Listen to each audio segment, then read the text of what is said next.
Hi hello welcome back to Raji గారి రుచులు. ఇవాళ వీడియోలో ఒక మంచి రెసిపీకి మీ ముందుకు తీసుకొచ్చాను అనమాట. ఇది చాలా బాగుంటుంది, మీరు కూడా ఒకసారి ట్రై చేయండి. ఇది చపాతీలోకి, నార్మల్గా రైస్లోకి కూడా బాగుంటుంది. ఇది కర్రీ అనడం కంటే కూడా ఇది ఫ్రై అనడమే చాలా బాగుంటుంది అనమాట. ఇది చాలా సింపుల్గా చేసుకోవచ్చు. సపరేట్గా ఒక పెద్ద గిన్నె తీసుకోవాలి. క్యాలీఫ్లవరు ఇట్లా పెద్ద పెద్ద పీసెస్గా కట్ చేసుకోవాలి. చిన్న పీసెస్గా క్యాలీఫ్లవర్ కట్ చేయకుండా కొంచెం పెద్ద పీసెస్గా కట్ చేసుకోవాలన్నమాట. ఇవన్నీ నీట్గా క్లీన్ చేసుకొని ఒక బౌల్లోకి వేసుకోవాలి. వేడి నీళ్ళు కాచి ఇవి మునిగేంత వరకు ఆ గిన్నెలో నీళ్లు పోయాలి. దాంతోపాటు కొద్దిగా ఉప్పు, కొంచెం పసుపు వేసుకొని దీన్ని ఒకసారి నీట్గా మొత్తం కలిసిపోయే విధంగా కలుపుకోవాలి. ఎందుకంటే దీంట్లో ఏమన్నా పురుగులున్నా ఏదన్నా ఆల్రెడీ మందులు కొట్టుంటారు కాబట్టి అవంతా దీంట్లో పోతుంది. కాబట్టి కలిపేసి ఒక 5 నిమిషాల పాటు పక్కన పెట్టేద్దాం. ఇప్పుడు చూడండి, నీట్గా అయిపోతుంది. అలాగే కొంచెం ఉడుకుతుంది ఆ వేడి నీళ్ళకి. తర్వాత అవి సపరేట్ చేసుకొని ఒక 4-5 సార్లు నీట్గా అయితే కడిగి పెట్టుకోవాలన్నమాట. కడిగి పక్కన పెట్టుకొని ఇప్పుడు స్టవ్ ఆన్ చేసుకొని ఒక కడాయి పెట్టుకోవాలి. నేను చూపించిన మసాలాలన్నీ వేసి ఫ్రై చేసుకోవాలి. మీ క్వాంటిటీకి తగ్గట్టు ఈ కర్రీకి ఎంతైతే వేస్తారో దాన్ని బట్టి. నేనైతే ఇక్కడ ఒక క్యాలీఫ్లవర్ తీసుకున్నాను కాబట్టి నేను ఇక్కడ దీనికి తగ్గట్టే వేసుకున్నాను.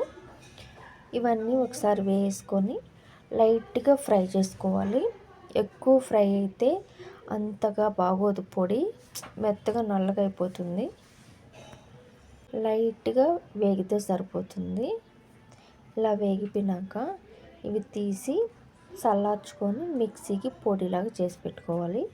అలాగే సపరేట్గా వేరే కడాయి పెట్టుకుందాం. ఇప్పుడు మనకి ఫ్రైకి సరిపడేంత ఆయిల్ వేసుకోవాలి. నేను ఒక కప్పు కొలత పెట్టుకున్నాను. ఆ కప్పులో సగం కప్పు ఆయిల్ వేసాను అనమాట. ఆ ఆయిల్ కొంచెం వేడెక్కాక క్యాలీఫ్లవర్ కూడా వేసుకోవాలి. క్యాలీఫ్లవర్ ఆయిల్లోనే ఫ్రై చేసుకోవాలి ఫస్ట్. కాబట్టి ఇవి ఫ్రై అయ్యేంత వరకు, కొంచెం కలర్ చేంజ్ అయ్యేంత వరకు ఫ్రై చేసుకోవాలి. ఇలా కలర్ చేంజ్ అయ్యాక 1 కప్పు బఠానీలు కూడా వేసుకోవాలి. బఠానీలు కూడా వేసుకొని 1 నిమిషం పాటు ఫ్రై చేసుకోవాలి.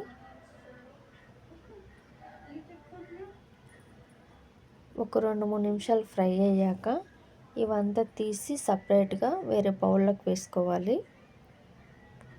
సపరేట్గా పక్కన పెట్టుకునేసాక అదే కడాయిలోకి ఇంకొంచెం ఆయిల్ వేసుకుందాము. ఈ ఆయిల్ ఇంకొంచెం వేడెక్కాక ఒక 4 పచ్చిమిరపకాయలు, 1 కప్పు సన్నగా కట్ చేసిన ఆనియన్. ఇక్కడ 2 ఆనియన్లు పట్టాయి నాకు. మీరు కర్రీకి తగ్గట్టు వేసుకోండి. కొద్దిగా కరివేపాకు కూడా వేసుకొని ఇది కొంచెం కలర్ చేంజ్ అయ్యేంత వరకు ఫ్రై చేసుకోవాలి. ఇలా కొంచెం ఫ్రై అయ్యాక 1 కప్ టమాటా వేసాను. ఇక్కడ నేను 3 టమాటాలు వేసుకున్నాను. అలాగే 1 స్పూను అల్లం వెల్లుల్లి పేస్ట్ కూడా వేసుకొని ఈ టమాటా సగటుకి సగభాగం ఉడికిపోవాలి. మిగతాది క్యాలీఫ్లవర్లో ఉడుకుతుంది కాబట్టి ఇప్పుడు క్యాలీఫ్లవర్లో కూడా వేసుకొని 2 మిక్స్ చేసుకుందాం. ఇలా అంతా కర్రీ అంతా మిక్స్ అయ్యేంత వరకు కలుపుకోవాలి. అలాగే 1 స్పూను పసుపు వేసుకొని ఇంకొకసారి కూడా కలుపుకుందాం.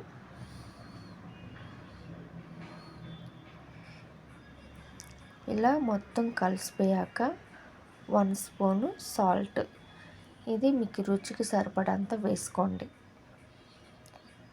ఇలా వేసుకొని ఈ ఉప్పు మొత్తం కలిసిపోయే వరకు కలిపేసి మూత పెట్టి ఒక 5 నిమిషాల పాటు లో ఫ్లేమ్లో ఉడికించుకోవాలి.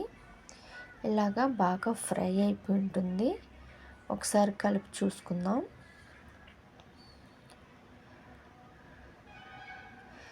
ఇలాగా బాగా ఫ్రై అయిపోయింది కదా. ఇప్పుడు కొద్దిగా వాటర్ యాడ్ చేసుకోవాలి. ఇక్కడ ఒక చిన్న కప్పు వాటర్ వేసుకున్నాను. మీరు కొంచెం గ్రేవీ ఎక్కువ కావాలనుకుంటే ఇంకొద్దిగా వాటర్ వేసుకుంటే సరిపోతుంది. లేదు కొద్దిగా ఫ్రై లెక్కలోనే కావాలనుకుంటే ఒక చిన్న కప్పు వాటర్ సరిపోతుంది. ఇప్పుడు 1 స్పూన్ ధనియాల పొడి, 1.5 స్పూను కారం వేసుకొని ఒకసారి కలుపుకుందాము. ఈ కూర అంతా కలిసేంత వరకు కలుపుకోవాలి.